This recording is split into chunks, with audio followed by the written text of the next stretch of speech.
Hey everyone, today I want to talk about how the home purchase process works. So I like to simplify. I'm a very visual person. So let's go ahead and let's get started. So the first thing you want to do is identify your boundaries. You want to identify what kind of home it is that you want. So that way we can move with what's important to you. And with what that comes with is also determine your price range. The best way to go through this is through a pre-approval. That way you don't fall in love with a property and then aren't able to secure it because you didn't get yourself pre-approved. Now, once you get yourself pre-approved, that's when you want to look for your professionals, because now you know what you want and the professionals can guide you towards what home it is. Once you talk to your professionals, which I can go over in a different video, then we're going to go see the property. Once you find the correct property, and the reason to meet the professionals beforehand is so that you get the terms and everything that's important to you before. So when we find the right property, you can go ahead and submit an offer quickly, right? So if you already have the clause drafted for an escalation, then you can already have that going in place. Once we see the property, we're going to submit the best offer we can to go ahead within your realm to get the property that's important to you. And now is when we get into the nitty gritty. When you get a home under contract, you need to deposit earnest money.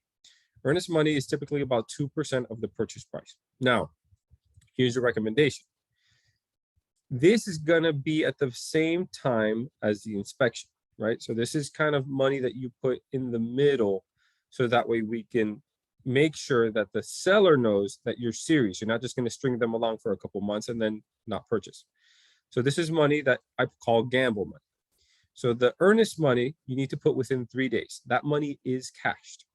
But the way that I always recommend is that you put money in the beginning to show that you're serious so you can move forward, and you do a second deposit after the inspection. So that way, if there's a complication, you're not fighting for the majority of that money that maybe you're going to use for your down payment. So point is, earnest money needs to be within 3 days. Inspection is going to happen.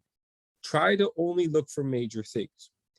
You don't want to go ahead and cancel, especially in a seller's market wherein it's hard to go ahead and secure a home for smaller items.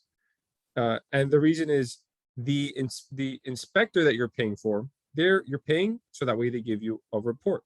Imagine if you spend $500 and the report was blank. He's looking for stuff to put in.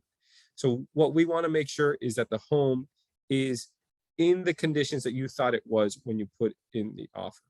Now, what happens after this is the appraisal. A lot of people don't understand this.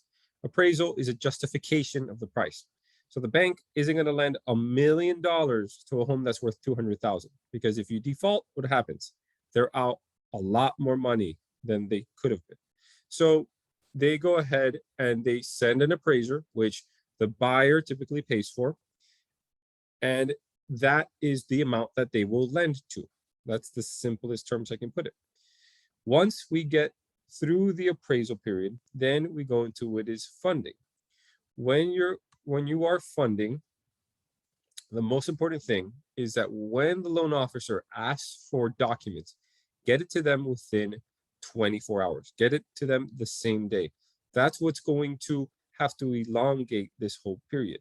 And you don't want to be outside of your financing period because you didn't submit paperwork quick enough. And then once the financing is complete, then we're going to choose a closing date. Closing could be in person, or it could also be with a courier. They'll send someone to notarize the paperwork, and it'll go out. Important, if you're going to close before 2 p.m. because that's typically when banks go ahead and wire. If not, after 2 p.m., it goes to the next business day. So if you're closing on a Friday, just keep that in mind. So I hope this kind of helps you, so that way, when it's time for you to make a purchasing decision, you kind of have a more visual roadmap for this.